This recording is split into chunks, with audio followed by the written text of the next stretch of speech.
Donald Trump doing more solicitation of contributions from foreigners. Yes, that is wildly illegal. Yes, he's doing it anyway. Yes, he's been warned. Yes, he doesn't give a damn. So, according to The Hill, on Sunday, an Australian member of Parliament, Terry Butler, emailed The Hill the latest fundraising solicitation she'd received from Trump campaign. The email, received on August 14th, just after midnight Australian time, went to Butler's government email account. How do you like that for brazen? It asked her to make a campaign contribution to Trump so she could join the, quote, the highest ranks of our campaign as an executive member. Okay, in case you're unaware of the law, The Hill explains it's illegal for foreign individuals, corporations, and governments to give money directly to U.S. candidates or to spend on advertising to influence U.S. elections. It's also illegal for U.S. candidates to solicit foreign money. Now, if all that wasn't crystal clear, Larry Noble, who's at the Campaign Legal Center, he's their general counsel, explains.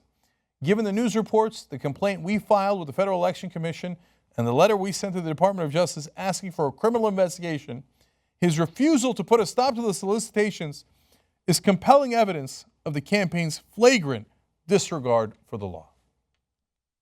Now, there's a couple of explanations as to why he's doing this. One, he's Donald Trump and he doesn't care what the law is. You know, he said this on past occasions. Hey, you can't kill the family members of people you think are terrorists. He said, I don't care about what the law is. I'm going to do it anyway. Well, waterboarding is torture, and torture is illegal. I don't care about the law. I'm going to do it anyway. So he does it all the time, the law. Then ironically, in his RNC acceptance speech, he talks about how he's going to bring back the rule of law, except as it applies to him. So that's explanation number one. But I actually think explanation number two is more likely. They're so incompetent, they don't know how to filter their solicitations.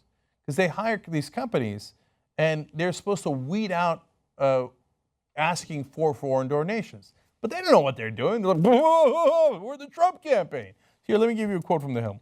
A source involved in online fundraising who is not affiliated with a presidential candidate said campaigns typically use what are known as, quote, suppression programs to ensure their fundraising lists don't contain email addresses that are likely to result in illegal solicitations.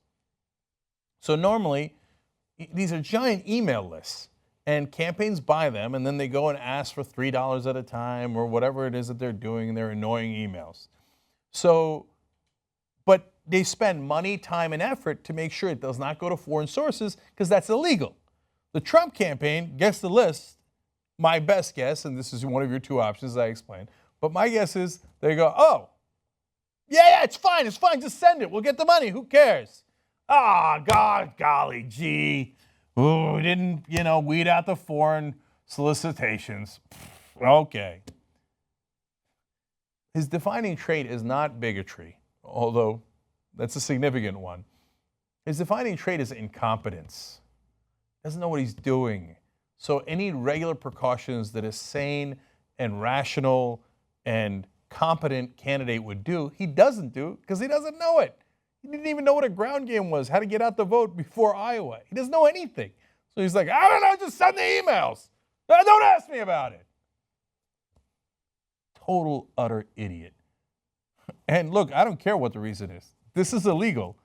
Under normal circumstances, there should be a very serious criminal investigation about this. Does the Federal Election Commission even exist anymore? If it does, let's go up and at 'em. Get on this. This is very serious. You know, the Young Turks has a whole 2-hour show every single day, and you can get it ad-free if you're a member. tytnetwork.com/join. Go.